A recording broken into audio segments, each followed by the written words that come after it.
46 seconds. That's all it took for Ibrahim Traoré, a young activist standing alone in federal court, to turn a judge's trap into national humiliation. The cameras were rolling. The courtroom froze. But what did she say that shook the very foundation of power? And why was no one ready for it? The envelope looked like any other, a plain white rectangle, unmarked except for the gold-stamped insignia in the corner. The Federal Tribunal of the United States of America. But the moment Ibrahim Traoré saw it lying on the table outside his modest Brooklyn law office, a cold shiver coiled down his spine. He didn't open it right away. Something in his gut, the same instinct that once helped him navigate minefields in Ouagadougou, told him this wasn't just a letter. It was a signal, a summons, a shot fired from the upper floors of power veiled in bureaucracy. He waited until nightfall.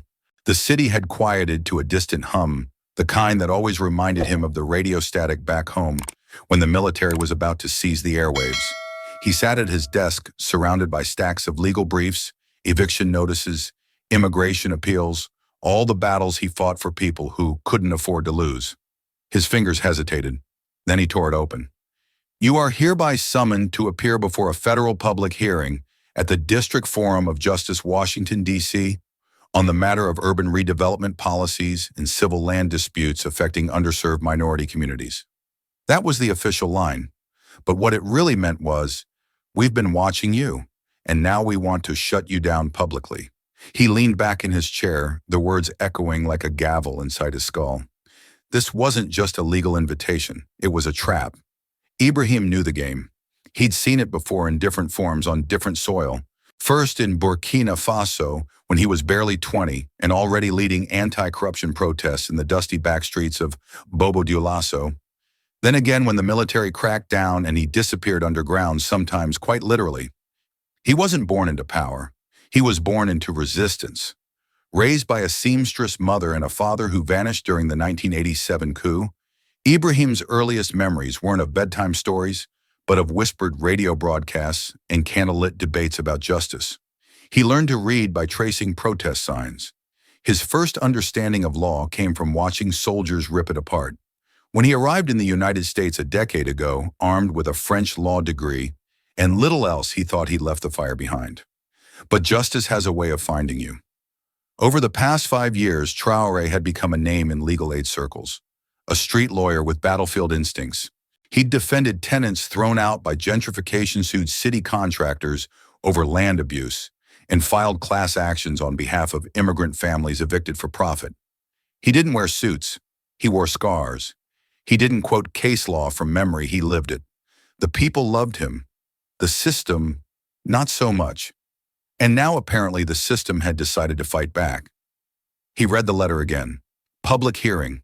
Not a closed-room deposition, not a quiet warning. Public. That meant cameras, microphones, witnesses, strategy. This wasn't justice. This was theater. And he was being cast as the antagonist. His first reaction was rage. Not the loud kind. The slow-burning, steel-tempered kind that makes your hands clench and your jaw lock. They wanted a spectacle. They wanted to show that no one, not even he, the so-called Lion of Lenox Avenue, was above scrutiny. Then came the doubt. What if this was too big? What if they twisted his words? What if this hearing destroyed everything he'd built? But underneath it all, beneath the anxiety and defiance, something else stirred. Excitement. Because deep down, Ibrahim Traoré didn't fear the system. He understood it. And more dangerously, he knew how to speak its language better than those who built it. He stood up slowly, letter in hand, and looked out the window at the city lights. So many windows, so many stories, so much injustice hiding behind legality.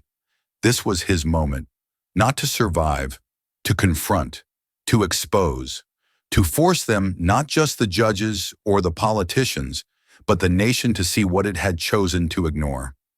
The next morning he packed one small bag, no briefcase, just files, truths, and a well-worn copy of The Souls of Black Folk tucked under his arm. As he locked his office door, the old man from the bodega across the street waved and called out, "Where you headed, mister?" Traoré smiled faintly. "DC business." He paused, then said quietly, "Justice." And with that, he walked toward the subway, toward the trial, that would either bury him or make history. The train pulled out of Penn Station like a bullet slicing through the steel arteries of the Northeast Corridor. Ibrahim sat by the window, his eyes fixed on the smudged glass, but his mind somewhere far behind him, back in places he no longer talked about, filled with people whose names were never recorded in court dockets or newspaper headlines. With the letter to the tribunal folded in his coat pocket, he let the silence of the ride carry him into memory. It wasn't the first time he'd walked into a room, knowing he was the only one who looked like him, spoke like him, or thought like him. It happened in courtrooms. It happened at fundraisers. It happened the day he interviewed for a prestigious legal fellowship and was told by a man with a Harvard tie and a Yale smile, "You're very passionate, but perhaps a little militant for our values." He'd nodded and left stomach clenched. He remembered the nights after that. Alone in a basement apartment in Flatbush with a broken radiator studying American legal codes, with the desperation of a man clawing at the edge of legitimacy. He had no connections, no benefactors, just a second-hand laptop, a bookshelf of borrowed law texts, and the aching need to prove that justice didn't come with a zip code or a lineage. One memory lingered more than the rest. It was 3 winters ago. He'd won a small but fiery case stopping a landlord from illegally evicting 12 tenants during a February freeze. The tenants were mostly single mothers and seniors. The judge, a tall woman with silver hair and marble posture, had ruled in their favor grudgingly. After the verdict, as Ibrahim stepped into the hallway, a senior partner from the opposing firm approached him. "You're clever," the man had said, his tone more condescending than congratulatory. "But clever doesn't change institutions. Connections do." Ibrahim hadn't replied. He just stared at the marble floor, cold creeping up his back, like the old draft in his apartment. In that moment, he realized that justice in this country was not always about what was right. It was about who was invited to speak. Now, as the train sped past Wilmington, his phone buzzed in his pocket. "Mama." Her voice was steady, soft, and filled with the kind of strength that didn't shout, it endured. "Are you on your way?" she asked in French, her accent warm and rhythmic. "I am," he replied, switching to her tongue. "I got the letter yesterday." There was a pause. A mother's pause. The kind that carries the weight of things not said. "They think they can silence you," she said. "But they're too late. You've already planted your seeds." He didn't answer. She continued. "They'll listen to you. Not because they want to, but because they can't afford not to." He closed his eyes. Her words wrapped around his chest like armor. She didn't talk about victory. She talked about inevitability. "I'm proud of you, Mathis," she whispered. "I know," he said. "That's why I keep going." They spoke for a few more minutes, mostly in quiet phrases and old jokes, until the train rolled into Baltimore. He ended the call and returned to the silence of the window. Outside, the sky had begun to gray. Rain traced lines down the glass like stories trying to rewrite themselves. Ibrahim pulled the letter from his coat and reread it, not for clarity, but for resolve. He could already picture the hearing room, the cold stares, the rehearsed civility, the polished shoes of those who had never walked through mud or protest or hunger. But this time he wouldn't be standing in a hallway. He wouldn't be waiting to be acknowledged. He was coming through the front door, and this time he wouldn't just speak, he'd be heard. The courthouse stood like a monument to everything Ibrahim Traoré had spent his life questioning: power permanence and the illusion of impartiality. Towering marble columns flanked its front, etched with Latin inscriptions no one read anymore. Security gates gleamed like the teeth of a locked jaw. Even the air outside felt colder, as if the building itself exhaled arrogance. He walked up the steps alone. A dozen cameras blinked toward him, journalists murmuring from behind barricades. Some recognized him and called out. Others just stared. He didn't stop.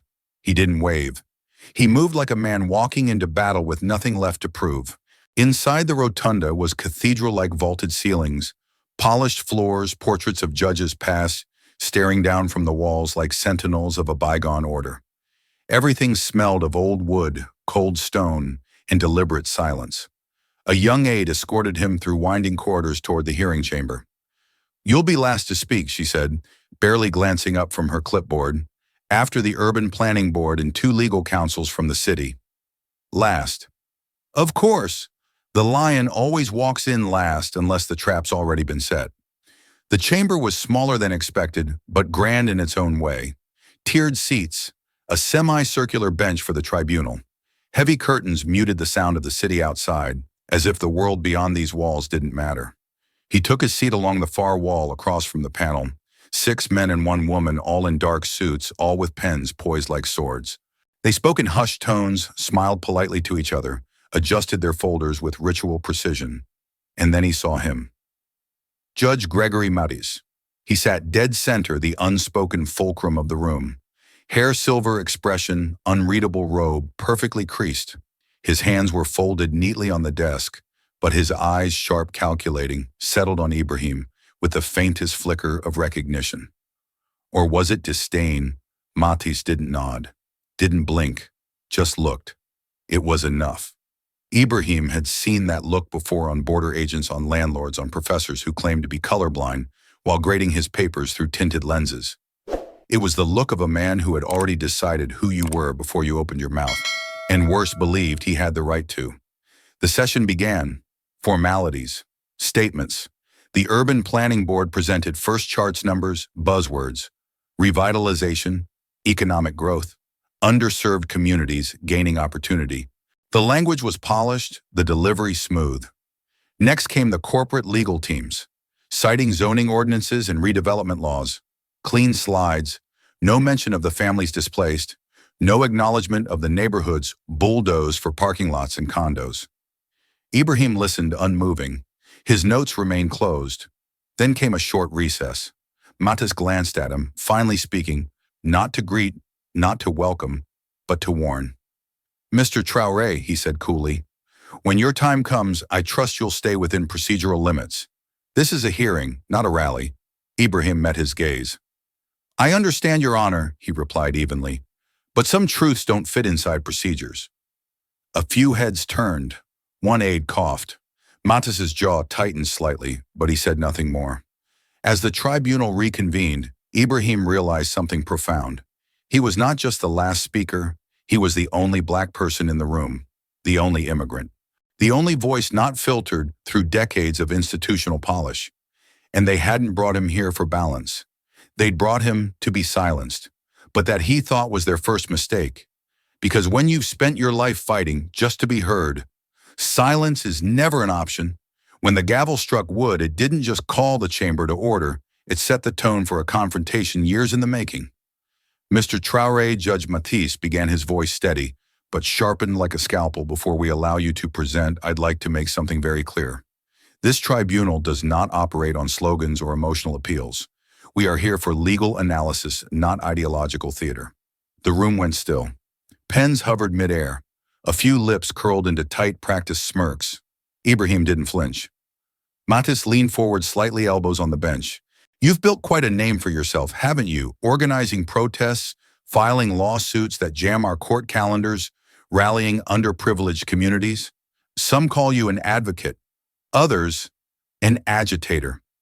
He paused, letting the word hang like a slur. Then came the line that would headline the news before noon. You stir up the streets, Mr. Traoré, but you don't change the law. A quiet murmur rippled through the gallery. Ibrahim could almost feel the camera lenses adjusting focus. That line wasn't off the cuff, it was crafted. Meant to be quoted, meant to land. Outside, within minutes, news outlets snapped it up like wolves scenting blood. One online tabloid splashed it across its front page. Foreign agitator faces federal justice, street lawyer meets the system. Inside the chamber, Judge Mathis folded his hands again and waited. He had thrown the first punch.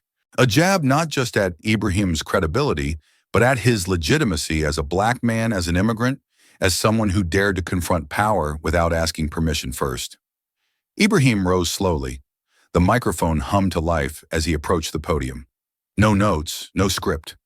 He looked at the tribunal, at the faces carved in certainty, and then at Mathis.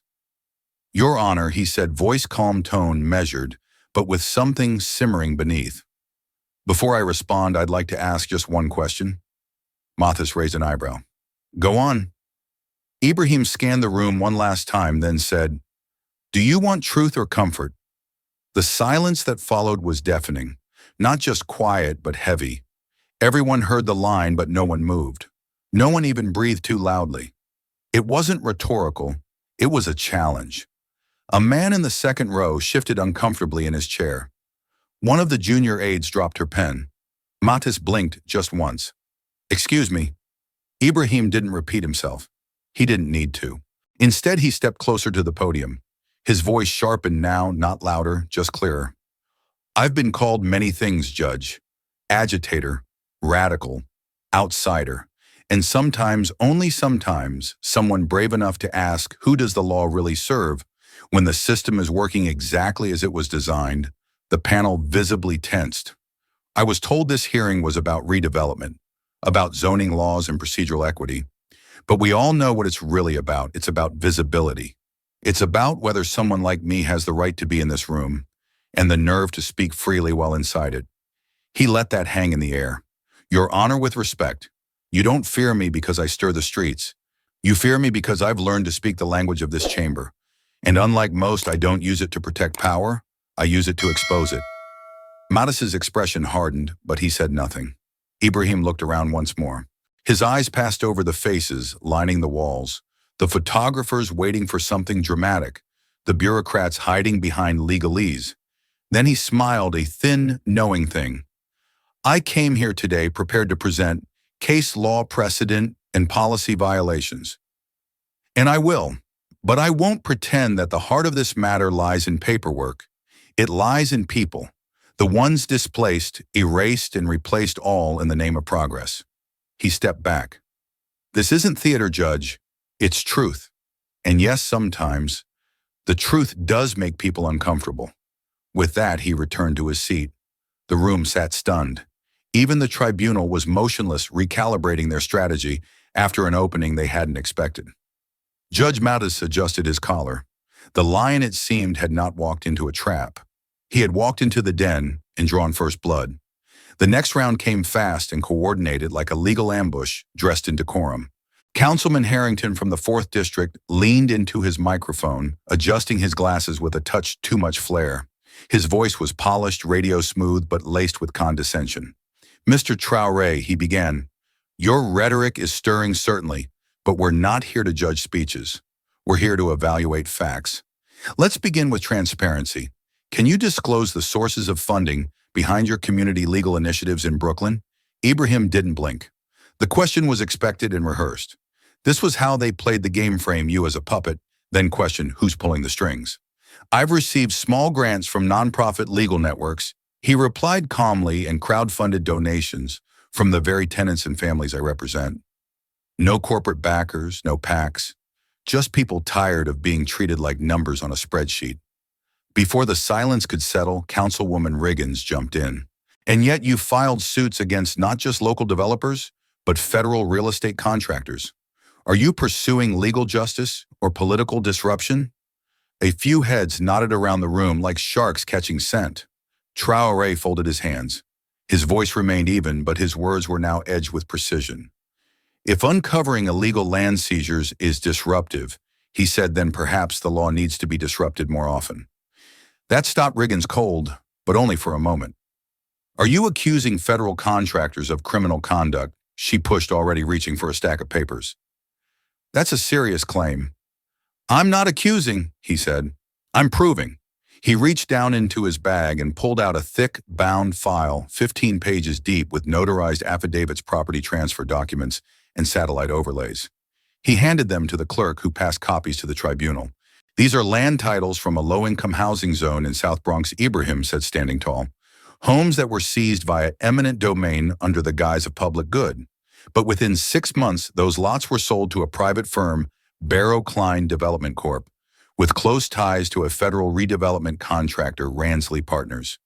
He flipped to a specific page. "Here you'll find wire transfers dated just 3 weeks after the city announced its revitalization plan. These were sent to a holding company registered in Delaware, but controlled by the same executive who testified under oath last year in front of this very panel." The room was no longer still. It was paralyzed. You could hear chair fabric creak as one of the board members shifted uncomfortably. Councilwoman Riggins leaned back, visibly flustered. Even Mathis looked down at the document a beat longer than necessary. Ibrahim wasn't finished. This isn't activism, it's documentation. And every eviction notice I've challenged, every development deal I've contested, leads back to these patterns. Closed-door land grabs dressed up as civic improvement. Harrington raised a hand in protest. These are strong implications. They're not implications, Traoré cut in. They're facts.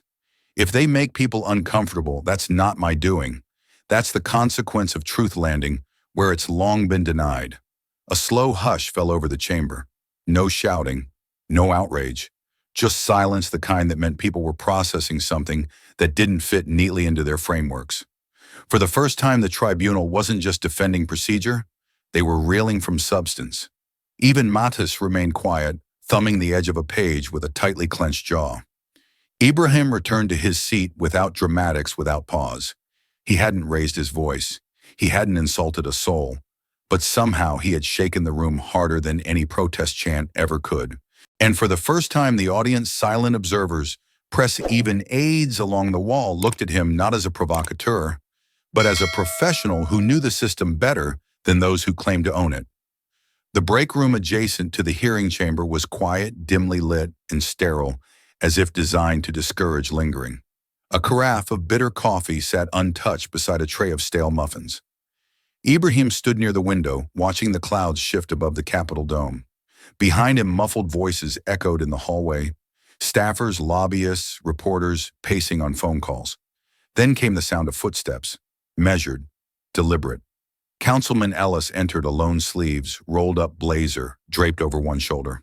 He was the youngest on the tribunal, mid-40s, salt and pepper hair, a reputation for pragmatism cloaked in charm.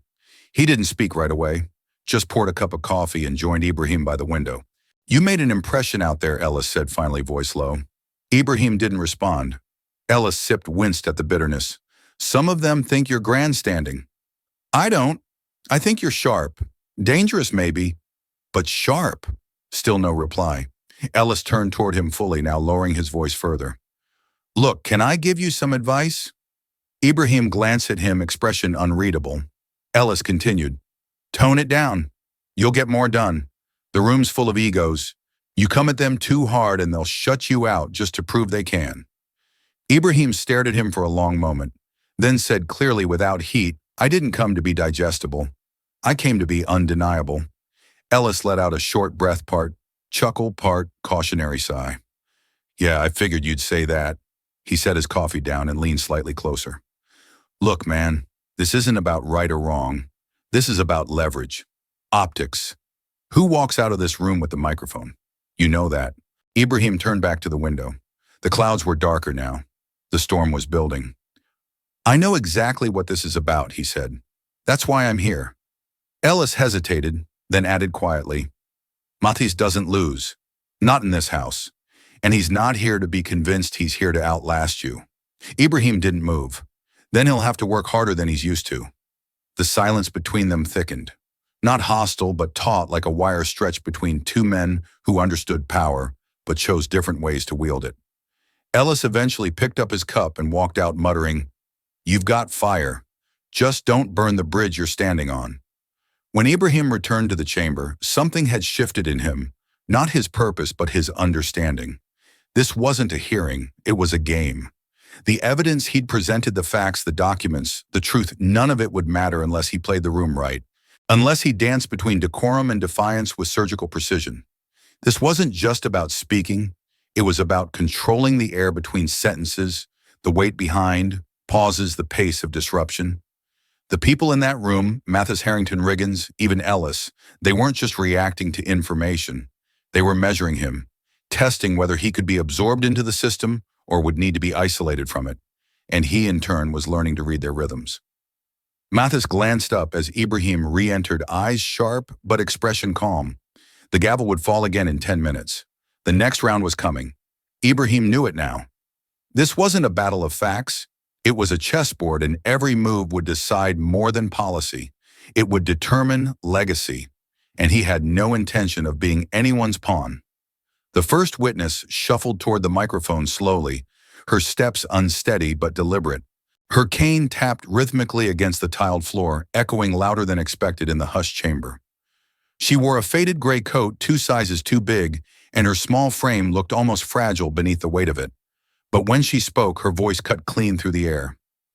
"My name is Mrs. Henrietta Lyles," she said, 78 years old, born and raised in South Bronx. My mama cleaned train stations. My daddy laid bricks from sunrise to sundown. We never had much, but what we had was ours. Until one day it wasn't. The room listened. Even the aides who had been tapping silently at phones now looked up. I lived in that house for 53 years, watched my sons go to war from that porch, buried my husband during the winter of '89 and planted roses in his name come spring. I paid my taxes, kept my corner clean. Never once missed a rent payment, and then one morning a letter came. She reached into her coat and held up a crumpled, yellowed envelope. Said the neighborhood was being revitalized, that my home was in the way, that they were building affordable condominiums. For who? Certainly not for me.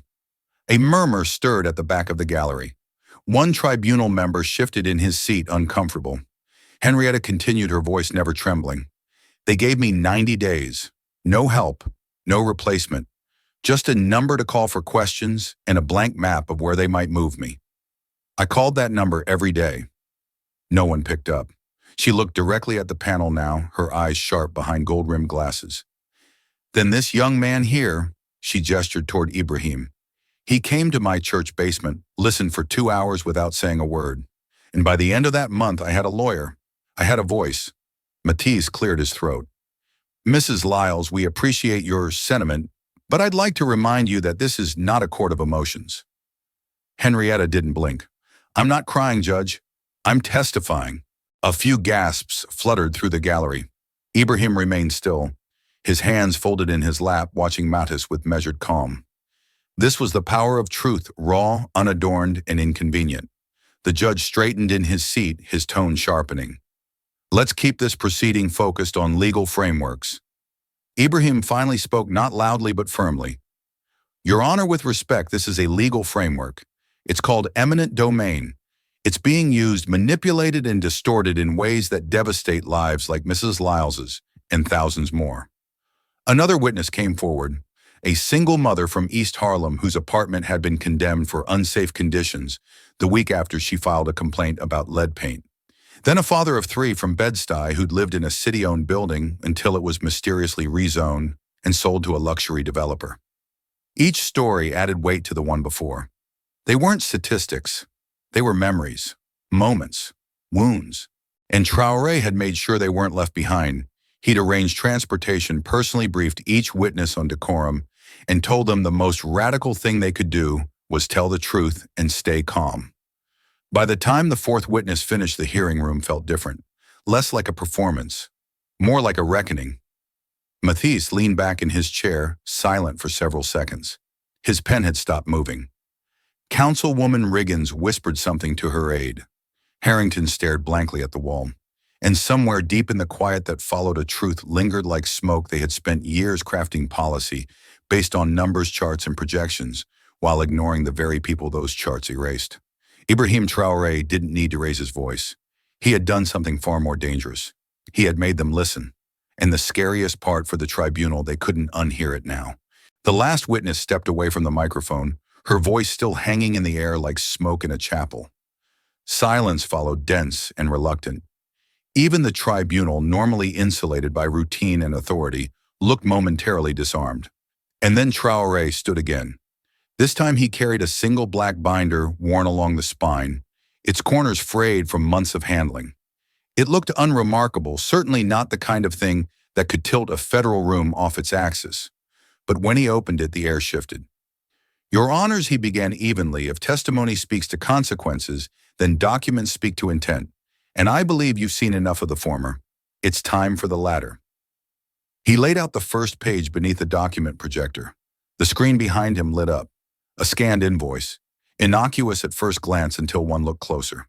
"This is a service contract," Ibrahim said, "between a consulting firm called Dawn Strategies, LLC, and the Department of Municipal Redevelopment, dated 8 months before the South Bronx Clearance Initiative was formally announced." The document bore signatures, one from a deputy commissioner, the other from a senior partner at Dawn Strategies. The same senior partner, Ibrahim added, who now sat on the board of directors for Barrow-Klein Development Corp. A quiet rustle moved through the tribunal. He placed the second page. This is a zoning application filed 2 months before that contract requesting classification changes to 3 lots on East 122nd Street, the applicant A Shell Corporation. But the listed contact email traces directly back to a server registered to Ransley Partners. Mathis narrowed his eyes.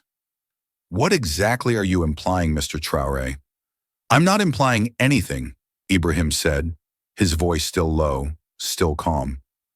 I'm showing a timeline of coordination, planning, the kind of planning that doesn't happen by accident. He tapped the binder again. In this file are 73 documents, financial records, internal memos, real estate filings, all legally obtained, all cross-referenced, and they map out a direct line from policy discussions to land seizure to profit extraction. He paused. By people who knew exactly what they were doing. The panel sat frozen. Even Councilman Harrington, who had spent the morning leafing through reports with board detachment, now stared at the screen like he'd seen a ghost.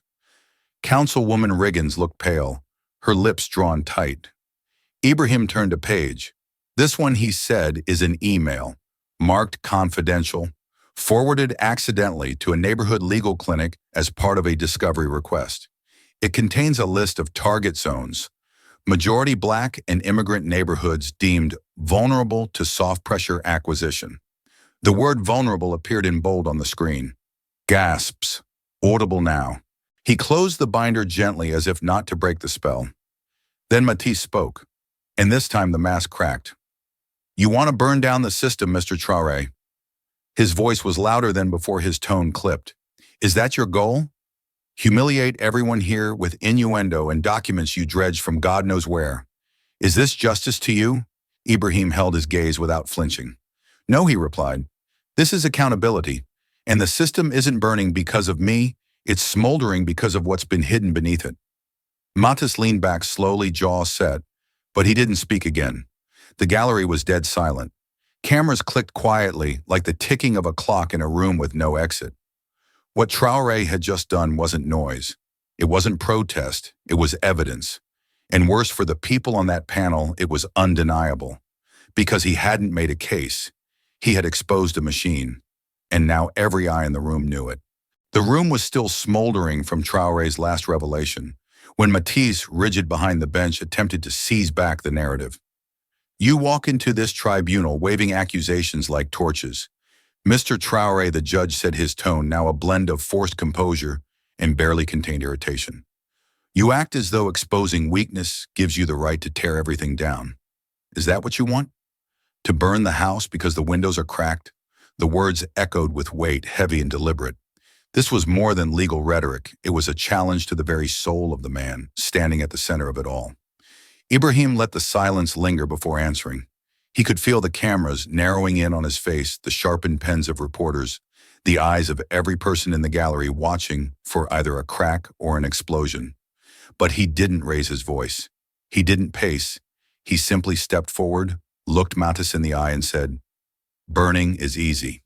Building with conscience, that's harder." The sentence landed like a gavel of its own, less theatrical than honest, less strategic than human. The room shifted. Even Mathis paused. Ibrahim continued, voice steady as stone. Any fool with a match can destroy something.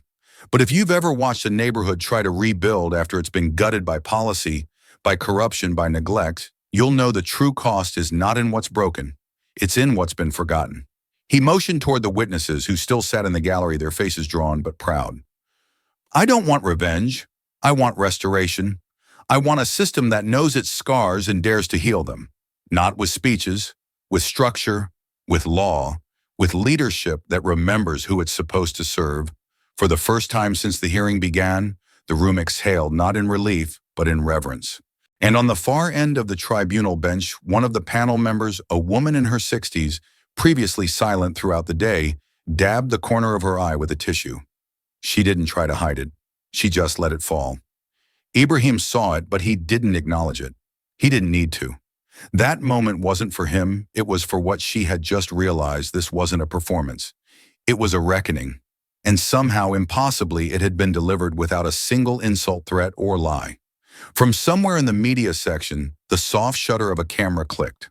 A journalist for an independent news blog, young black wide-eyed, scribbled furiously onto a legal pad. By sundown, his article would be live. The street lawyer who outsmarted the bench. Within hours, it would travel across digital networks like wildfire. Not because of scandal, but because of truth, that rarest of commodities in a room built to contain it. Back inside the chamber, the gavel had yet to fall again. The air held a different charge now. Not confrontation, not surrender, but something almost unheard of in places like this. Respect. Ibrahim returned to his seat slowly, every movement quiet, deliberate, grounded. He knew he hadn't won. Not yet.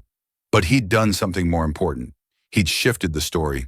And in rooms like this, sometimes that was the first domino that mattered. By dawn the next morning, Ibrahim Traoré was no longer just a name on a hearing schedule. He was a headline. On left-leaning outlets, he was the reluctant reformer, the street lawyer who exposed the machine of voice Washington can't mute. Photos of him standing tall in the tribunal chamber were shared with quotes stamped across them in bold font.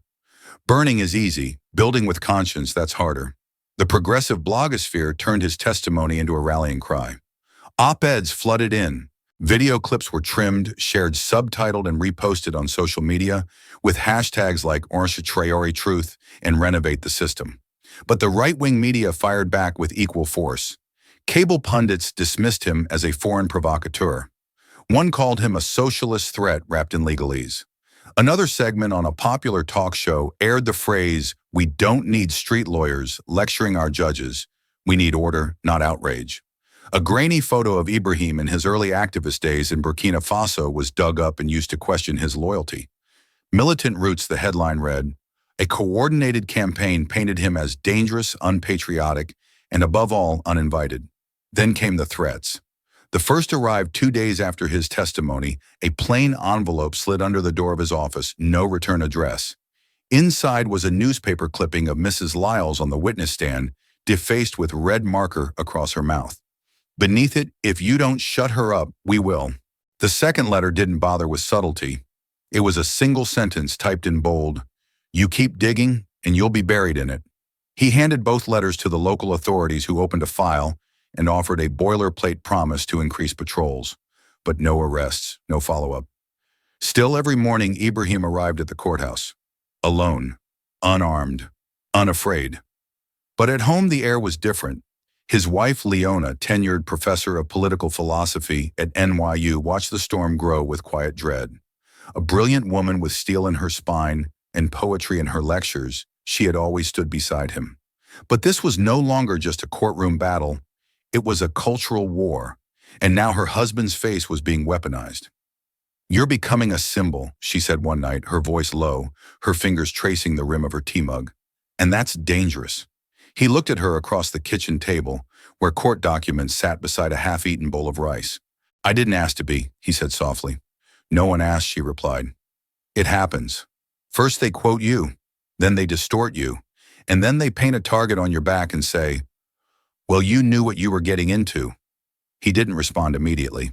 The quiet between them was deep and old, like the silence shared by people who have buried things together and left flowers on the soil. "I'm not chasing a headline," he said finally. "I'm chasing accountability." She reached across the table and took his hand. "And I love you for that. But just remember, when people can't attack the truth, they come for the messenger." That night, after she fell asleep, Ibrahim stood alone in the living room, watching the muted television. A news segment was replaying his hearing, his words subtitled, his expression frozen mid-sentence. The anchor's voice buzzed beneath it like static. He could hear both sides now, cheers and condemnation, celebration and suspicion. And in the middle of it all stood him, not a politician, not a party loyalist, just a man who had pulled back the curtain and now stood with the weight of that revelation squarely on his shoulders. He turned off the TV, the room falling into complete darkness. The storm outside had only just begun, but in his chest a different fire still burned, quiet, patient, and wholly unwilling to be extinguished. The invitation came in a plain white envelope slipped under the door, like the threats had been, but this time it bore the seal of the Office of Congressional Liaison. An assistant had scribbled a time and address on the back, followed by a short note in confident handwriting. This isn't a trap, just a conversation. Let's talk about doing real good from the inside. Senator Calhoun Ibrahim recognized the name instantly. Senator Vernon Calhoun, four-term heavyweight from Maryland, centrist darling of Capitol Hill, and architect of multiple urban investment bills that, despite elegant language, had funneled wealth away from the communities they claimed to uplift. He was no fool. He'd weathered scandals, committee shakeups, even rumors of private ties to development firms, and yet he remained untouchable. Now apparently he wanted a meeting. The venue was private, an upscale townhouse tucked discreetly between federal offices. Inside, a fire crackled in the corner. Untouched hors d'oeuvres lined a polished mahogany table, and a single glass of scotch sat waiting beside an armchair that had clearly been prepared in advance. Calhoun entered like a man used to being waited for. "Mr. Traoré," he said with a smile that didn't quite reach his eyes. "You're causing quite a stir, I've noticed," Ibrahim said. They shook hands, sat down. The senator leaned back, casual but calculated. "I'll get right to it," Calhoun said. "You've shown you can move people. That you're not just loud, you're strategic. That's rare, which is why I think you're more useful with us than against us." Ibrahim raised an eyebrow. "Us, the system, the real one. The one with budgets, votes, and levers of influence." Calhoun took a sip of his drink. "What you're doing now, it's disruptive. Inspiring, yes, but temporary. Protests fade, hearings end, headlines vanish. But policy sticks." He leaned forward now, lowering his voice. "I can get you on a commission. Community oversight, policy advisor for equitable redevelopment. You'll have access support staff. Think of what you could build from the inside." Ibrahim didn't respond immediately. Part of him was tempted not by power but by possibility. A real seat at the table. Resources. Authority. He had fought so long from the margins. Was this not the evolution of the fight? Was this not what winning looked like? Calhoun saw the pause and smiled wider. "All you'd need to do is ease off the courtroom dramatics. No more public confrontations. Work quietly. Cooperate." That last word clanged in Ibrahim's head like a closing cell door. He nodded slowly, politely, and said he'd consider it. But he didn't. That night he wandered the streets alone. Not to clear his head, but to remember why he had started walking in the first place. He returned to the south end of the city where scaffolding, outnumbered streetlights, and half the buildings bore the bruises of neglect. There, tucked beneath the highway overpass, were the men and women he'd once represented for free after their makeshift shelter had been bulldozed to prepare the land for community development. He remembered every name. They remembered him too. One of them, a man named Jonas with a stitched-up coat and a half-missing tooth, offered him a place by a fire barrel. "You don't look so invincible tonight," he said. "I'm not," Ibrahim replied. They talked for hours about the city, about promises, about the cold that creeps deeper when hope is gone. No cameras, no speeches, just human voices echoing off concrete walls. When he walked away in the early morning light, hands in his coat pockets, the senator's offer still sat in his chest like a weight. But he knew now what it was. It wasn't a seat at the table. It was a seat away from the people. And that wasn't why he came to this country. That wasn't why he walked into that courtroom. He didn't want to be another man who spoke for the voiceless and then forgot how to listen. So when the sun rose over D.C. that morning, Ibrahim Traoré had made his decision. He wouldn't enter through the back door of the system. He'd keep knocking on the front until it cracked or collapsed. The announcement came on a Wednesday morning, buried beneath official jargon and ceremonial language. But those who knew how to listen heard the tremor beneath it. Judge Gregory Mathis, presiding magistrate of the federal tribunal, issued a public directive. In light of compelling documentation and testimony presented during recent redevelopment hearings, the court will convene a special public hearing session. Attendance will be open to affected community members for direct address to the panel. This tribunal will hear them. No one could remember the last time such a thing had happened. Not just a symbolic town hall, not a closed-door review board, a formal federally recognized hearing with members of the public invited to speak on the record under oath in front of sitting officials. Within hours, the statement circulated like a lightning strike through the legal world. Newsrooms scrambled for takes. Commentators speculated whether Mathis had finally bent under pressure or whether he was staging a grand move to reassert control. But for Ibrahim, the meaning was crystal clear: the wall had cracked. And it wasn't because someone chipped at it with polite dialogue. It was because someone had shown what lived behind it. For decades, that wall had stood tall, built not of bricks, but of process, procedures, policy, the carefully choreographed mechanics of bureaucracy that ensured those most affected were always kept just far enough away to remain abstract. Now, for the first time, they were being invited inside, and not just to sit quietly in the back rows. They were being asked to speak, to take the mic. The week leading up to the special hearing was a blur of coordination and disbelief. Advocacy groups across boroughs mobilized. Housing coalitions, faith leaders, tenant unions, youth collectives, voices long muted by red tape and resignation, prepared to stand before the same panel that had ignored them for years. Mathis made no media appearances. He offered no explanation. But behind the scenes, whispers spread.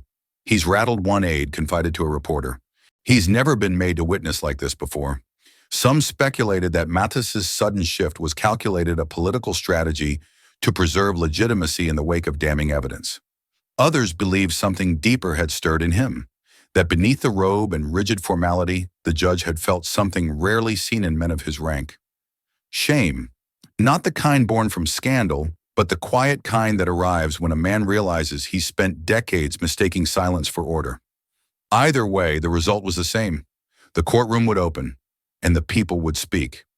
Ibrahim stood before the courthouse the day the announcement went public, flanked by reporters and surrounded by supporters. A journalist raised her hand and asked the question everyone was thinking. "Mr. Traoré, how does it feel to see the system finally respond?" He looked out at the crowd faces weathered by time, labor displacement, and answered not like a man celebrating a victory, but like one issuing a warning.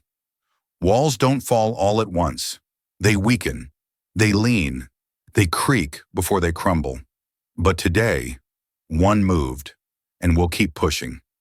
Inside the building, marble floors, once untouched by protest boots, echoed with a new kind of tension. The tribunal room, normally pristine and orderly, was being prepared to accommodate the unheard. Extra chairs, additional security, new protocols. The old wall hadn't collapsed entirely, but it had shifted, and in a system built on the illusion of permanence, that shift was enough to make the whole foundation tremble. The line wrapped around the courthouse. It began before dawn, people huddled under coats and blankets, balancing thermoses in gloved hands, standing shoulder to shoulder in a quiet that pulsed with anticipation. They weren't politicians or lawyers. They weren't invited by lobbyists or sent by think tanks.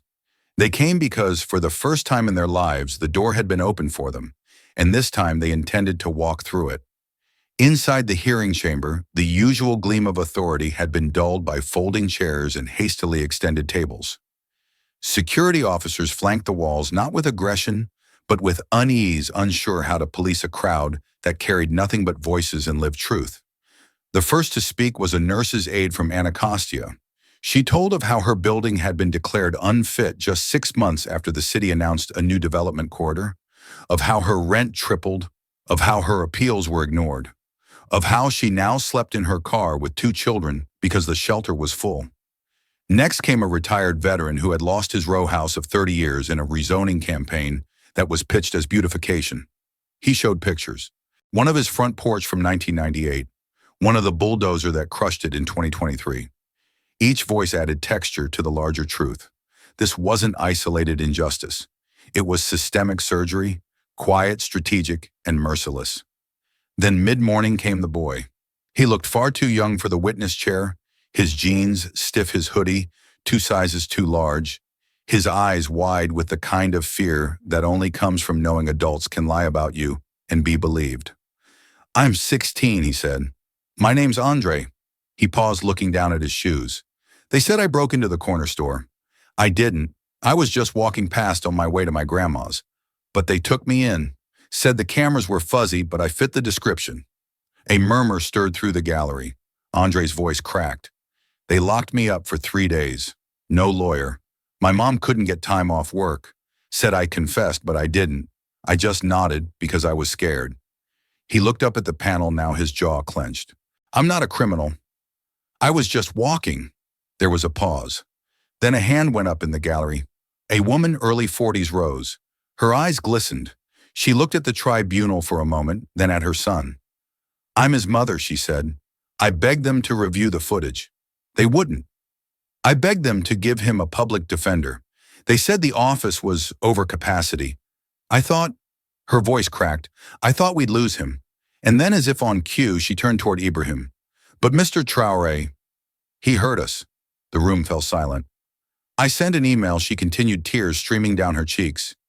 "Didn't think anyone would answer. But he did. And he showed up the next day, sued the precinct, got the charge reversed, and now my boy can go back to school. My son gets to dream again." Andre looked down his throat, moving hard against emotion. Ibrahim stood, not for attention, not to speak, just to witness fully and without distraction. He didn't interrupt. He didn't offer comment. He just stood beside the boy, one hand resting gently on the edge of the table. The entire room, panel included, was silent. Even Mathis looked away, not out of disrespect, but restraint. Because in that moment, nothing needed to be said. For the first time, the system wasn't speaking. It was listening. And somewhere in the back row, a reporter from a national daily whispered to her colleague, This is not a hearing anymore. This is history." By the end of the day, the walls of the courtroom felt different. Something had shifted in the foundation, not physically, but spiritually.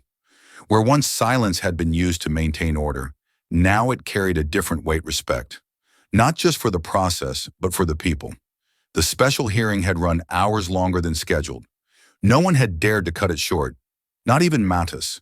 For the first time in his career, the judge had sat through 7 straight hours of citizen testimony without a single interruption. No objections, no procedural redirects, no barked reminders about scope or relevance. He had listened not just out of obligation, but out of something deeper. Maybe it was discomfort. Maybe it was regret. Maybe it was awakening. When the gavel finally fell and the hearing adjourned, the room didn't empty in its usual scramble of leather shoes and briefcases. People lingered, exchanging quiet thanks hugs and exhausted but joyful tears. It felt less like a courthouse and more like a church after a long-awaited sermon. Ibrahim had started to gather his documents when he heard his name. "Mr. Traoré." He turned. Judge Mathis stood at the edge of the chamber, his robe unbuttoned, his expression unreadable. Behind him, the other tribunal members filtered out without a word. "May I speak with you?" It wasn't a demand. It was a request. They moved into the judge's private chamber, a room rarely visited by anyone not carrying influence or deference. Shelves lined the walls, legal volumes, framed degrees, photos with senators and presidents. But none of that seemed to matter now. Mathis closed the door behind them. He didn't sit. He looked at Ibrahim for a long moment before speaking. When he did, the words came quieter than expected. "You didn't break the system." A pause. "You embarrassed it enough to wake it up." Ibrahim said nothing. He didn't have to. Mathis paced once, then added, "I've spent 32 years behind that bench, heard every kind of argument, seen every kind of manipulation, and I thought I'd mastered the art of reading intent." He stopped, turned, and looked Traoré in the eye. "I was wrong about you. It wasn't an apology, but it was more than acknowledgement." Ibrahim finally spoke. "I didn't come here to humiliate anyone. I came because no one else would open the door for them."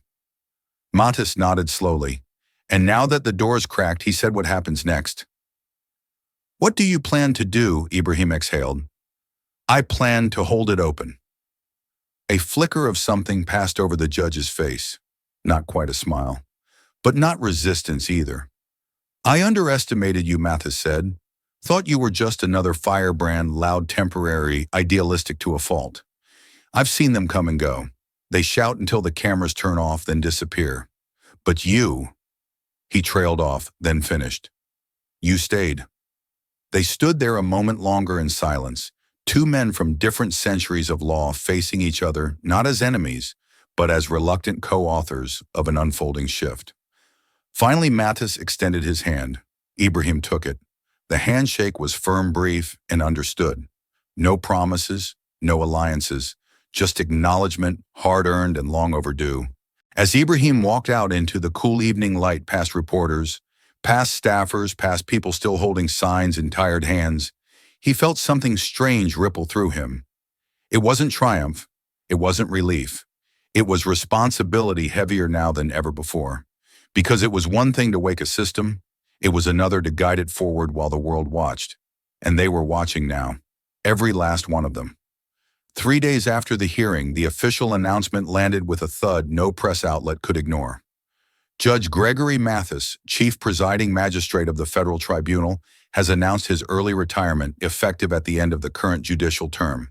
The news made headlines, but none more unexpected than the final paragraph of the statement, where Mathis proposed the formation of a Community Legal Advisory Council to work alongside the tribunal on policy review, procedural ethics, and public access. And leading that council, I have formally invited Mr. Ibrahim Traoré to serve as senior advisor to the council in an independent, nonpartisan capacity. He is uniquely qualified to serve this role by virtue of both his legal acumen and his insistence that we listen, not just rule. The press had to reread it. Mathis didn't elaborate. No interview, no victory lap. Just a stark letter signed and sealed and a quiet disappearance from the courthouse where his name had long cast a long shadow. When reporters hounded Ibrahim for comment, he offered none. Not out of modesty, but out of respect. Because what had happened wasn't a win in the traditional sense. It was something more elusive. It was change. Not the kind that paraded in front of microphones or danced in the streets. The kind that settles in like dust after a long storm. The kind that shifts the atmosphere so quietly, people only notice later that they are breathing differently. Behind the cameras, Mathis requested a final private meeting. No aides, no robes, just two men and an office that by month's end would no longer be his. I wasn't pushed out, the judge said, without preface. No scandal, no pressure. I simply reached my edge. He gestured toward the window where the city buzzed beyond the glass. I built my career believing the law was a fortress, sturdy, necessary, impenetrable by noise. But now I realize it shouldn't be a fortress. It should be a bridge. He turned to Ibrahim. And it takes someone like you to remind us. Not with anger, not with violence, with evidence, with courage. Ibrahim nodded, quietly moved. Mathis leaned back. Redemption, he said, is never comfortable. Not for the redeemed and not for the witness. He extended his hand once more. This time there was no hesitation. And when they parted, it wasn't goodbye. It was handoff. Weeks later, when the Community Legal Advisory Council convened for the first time, it met not in a federal tower or polished hearing room, but in a repurposed library auditorium in Southeast D.C. There were no red carpets, no ivory benches, just folding chairs, microphones, and community leaders sitting shoulder to shoulder with legal professionals. Ibrahim stood at the podium and looked out at them. This was not a system crumbling. This was a system bending toward transparency, toward dialogue, toward a future not yet written in stone. A former protester now leading reform. A tribunal once cold now opening its windows to the wind. A judge stepping down not in shame but in clarity. No bricks had been thrown. No flags had been burned. And yet a wall had fallen. Because some revolutions are not loud. Some do not march. Some begin with silence broken in a courtroom. And end with a truth no longer feared. The first time Ibrahim entered the newly renovated tribunal annex, he noticed the chairs were different. Gone were the rigid rows and velvet ropes. Now there were open seating areas, communal tables, laptops instead of binders. Even art on the walls, murals commissioned from local youth depicting neighborhoods before and after gentrification. But what truly struck him weren't the furnishings. It was the people. Young attorneys in their 20s and 30s lined the room preparing briefs, organizing testimony, translating documents into Spanish Creole Somali. Some of them he recognized former opponents, law school rivals, young lawyers who had once rolled their eyes at his activism-first approach. Back then, they'd called him performative, impractical, even naive. Now they were quoting his briefs, following his frameworks, using his name as a verb in legal slang.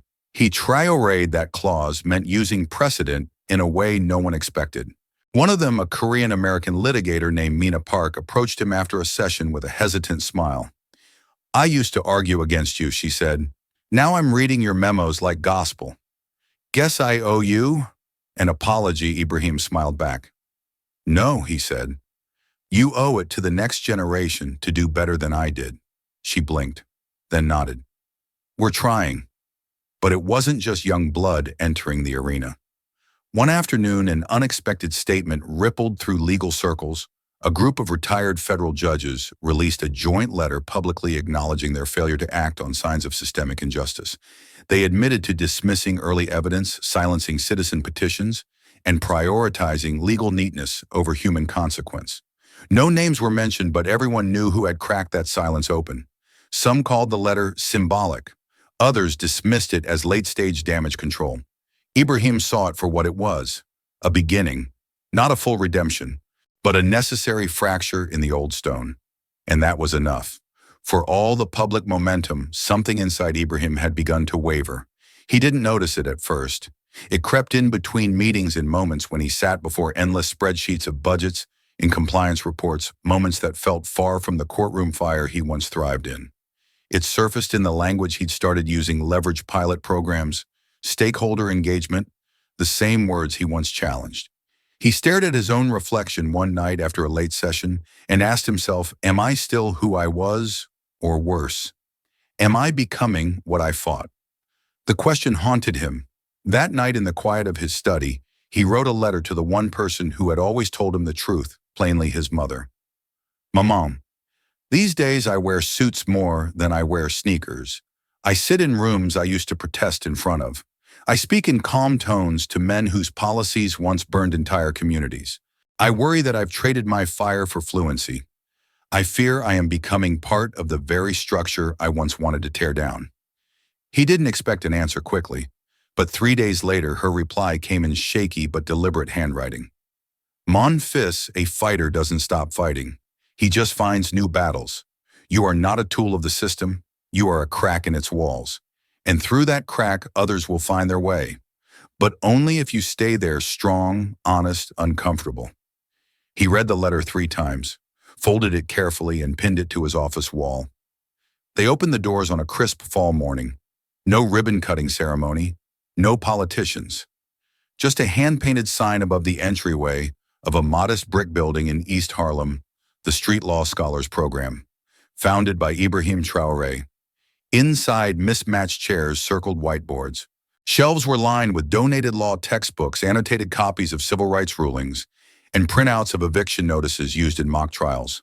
The students arrived slowly, at first young, wide-eyed, and hesitant. Most had never considered a future in law. Some were high school dropouts, others were formerly incarcerated, a few had no legal status at all. But when they sat down and opened their notebooks, they weren't met with legalese.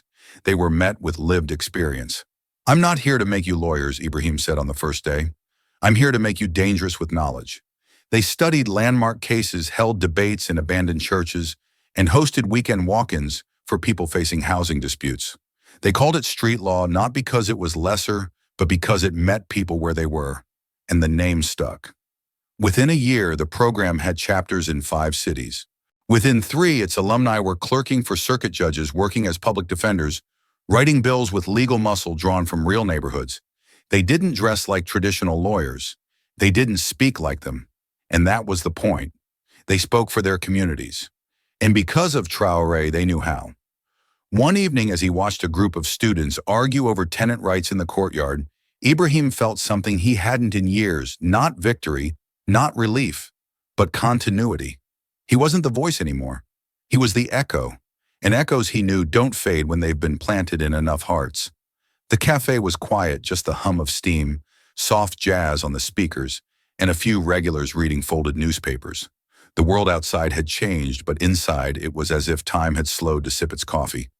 Ibrahim Traoré sat near the window in a simple black coat, his frame older, wiser, but not diminished. His hair had grayed at the temples. His hands were still calloused from writing, still steady from war. Across from him sat a young reporter nervously flipping pages in her notepad. I wanted to ask, she said carefully, about the hearing. The one that changed everything. What do you remember most? Ibrahim didn't answer right away. He stared out the window, watching the rain streak down the glass like old ink on parchment. Then quietly he said, it wasn't the confrontation. It was the silence after, when the system ran out of excuses. The reporter scribbled furiously, but Ibrahim was no longer watching her. His gaze burned with the same fire it had 10 years ago. Less wild now, more focused. "I didn't go there to win," he added. "I went there to witness, and to be witnessed." The reporter leaned forward. "And now, do you think the system's changed?" Ibrahim gave a slow smile, sad, thoughtful, defiant. "It hasn't finished changing," he said, "but it can't pretend it never hurt us." The courthouse was smaller than he remembered, tucked away in a modest corner of rural Pennsylvania. No press, no crowd, just a dozen people in the gallery and a young woman in a navy blazer standing at the front arguing a land use case with fire in her voice and steel in her spine. Ibrahim sat in the back unannounced. She didn't know he was there. But as she laid out her argument, citing zoning law, constitutional precedent, and a case from Brooklyn 10 years ago, he smiled. Her name was Nia. She had once been in the first cohort of street law scholars, barely 17, skeptical of everything. Now she stood before a state judge defending a group of immigrant families from a fraudulent seizure order. Her words were calm, defiant, precise. Her passion didn't overrun her strategy, it powered it. Ibrahim folded his hands quietly. He didn't speak, didn't stay for the verdict. He didn't need to. As he stepped out into the sunlight, he knew the work was alive in voices that weren't his, in courts he'd never enter again. That was the legacy he'd hoped for, not to be remembered, but to be continued. Later that night, Ibrahim sat alone in his study, surrounded by old documents, newspaper clippings, letters from students, framed photos of cases won and lives rebuilt. One folder sat open. Inside it, the original letter that summoned him to the federal hearing all those years ago. He held it carefully like an artifact dug from ruins. And he thought not of the cameras, the headlines, the panels, but of the moment Judge Mathis finally looked at him and truly saw. It wasn't about beating the judge, he whispered to no one. It was about making him see. Outside, the wind pressed gently against the windows. Ibrahim closed the folder, turned off the lamp, and leaned back in his chair. For the first time in years, he felt something close to peace. Not because the fight was over, but because it was no longer his alone. This story isn't just about a courtroom or a confrontation. It's about the quiet power of truth and the courage it takes to speak it when the world expects your silence. Ibrahim Traoré's journey reminds us that real change often begins in uncomfortable places, not with explosions, but with questions that challenge the status quo. He didn't fight to destroy a system, but to remind it of its purpose. In doing so, he gave voice to those who had been ignored for generations and inspired a new wave of leaders to rise with knowledge and conscience. This narrative asks us all, what kind of legacy do we want to leave behind? One that adapts quietly to injustice, or one that dares to reshape what justice should look like? Now, I'd love to hear from you. Have you ever witnessed someone stand up for what's right, even when it wasn't easy? How did it impact you? If this story touched, you don't let it stop here. Like, share, and subscribe to Captain of Truth, where every voice matters and every story echoes far beyond the screen. This story is a fictionalized and dramatized narrative created for educational, inspirational, and storytelling purposes. While it may be inspired by real public events, people, or societal issues, it includes imagined dialogue, reconstructed scenes, and character interpretations meant to highlight broader themes of justice, dignity, and resilience. Any resemblance to actual events or individuals beyond public knowledge is purely coincidental. We do not intend to defame, mislead, or harm, but to invite reflection and meaningful conversation. Thank you for watching Captain of Truth.